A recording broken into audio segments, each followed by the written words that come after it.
रात को 12 बजे आप भजन चलाते हो, आप डांस करते हो, आप कुछ सेलिब्रेट करते हो कि भगवान पैदा हुए हैं। जैसे आपके घर में कोई बच्चा हो तो आप सेलिब्रेट करें। बिल्कुल। बहुत अच्छा खाना बनता है, बहुत सी डिशेस बनती है, पूरा घर सजा हुआ होता है, लाइटिंग्स होती है, तो एक उत्सव ही है। गोकुलाष्टमी में मटकी क्यों फोड़ते हैं? कि भगवान जी फोड़ते थे ना, भगवान जी बहुत बदमाश थे।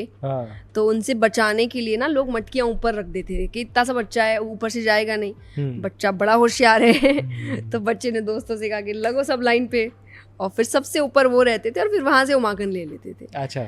तो वो ये भी आपको सिखाते हैं कि प्रॉब्लम्स कितनी भी हो सोल्यूशन निकाल लो। अगर उनको माखन का इतना शौक था कि उन्होंने तरीके निकाल लिए माखन खाने के, पर ये नहीं बोला कि अच्छा चलो मेरे हिसाब से नहीं हो रहा तो मैं छोड़ देता हूँ।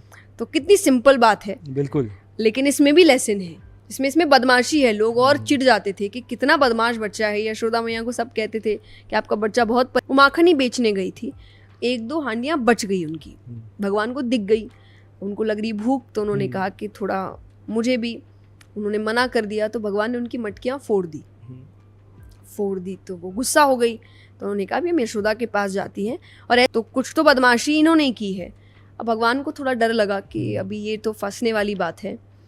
तो भगवान, बच्चे हैं, बच्चा तो तेज़ भागता है, भागते हुए घर गए, और घर जाने से पहले उन्होंने मिट्टी में थोड़ा लोटपोट हो गए, यानी थोड़ा श्रृंगार अपना बिगाड़ लिया कि क्या हो गया। तो भगवान को उन्होंने पूछा, तो भगवान ने कहा कि मैं तो आराम से अपना काम कर रहा था, थोड़ा थक गया था तो पेड़ की छाँव में आराम कर रहा था। वो बंसी बहुत अच्छी बजाते थे, तो कुछ गोपियाँ ने आकर मुझसे कहा ऑर्डर देकर कि बंसी बजाओ, तो मैंने मना कर दिया। तो इसीलिए उन्होंने मुझे इतना मारा सिर्फ इसीलिए कि मैंने उनके बोले काम नहीं किया। तो अब यशोदा बहुत गुस्से में है। तो इतने में गोपियाँ जब घर पहुंचती है तो वो कुछ बोले से पहले यशोदा ने उनको बहुत डांट लगाई। और फिर सीन है कि उनको समझ ही नहीं आ रहा कि भाई गलत तो हमारे साथ हुआ था और हमको ही क्यों डांट पड़ रही है। और भगवान पीछे से बड़ा मुस्कुरा रहे हैं कि भाई कैसी रही तुम कह रही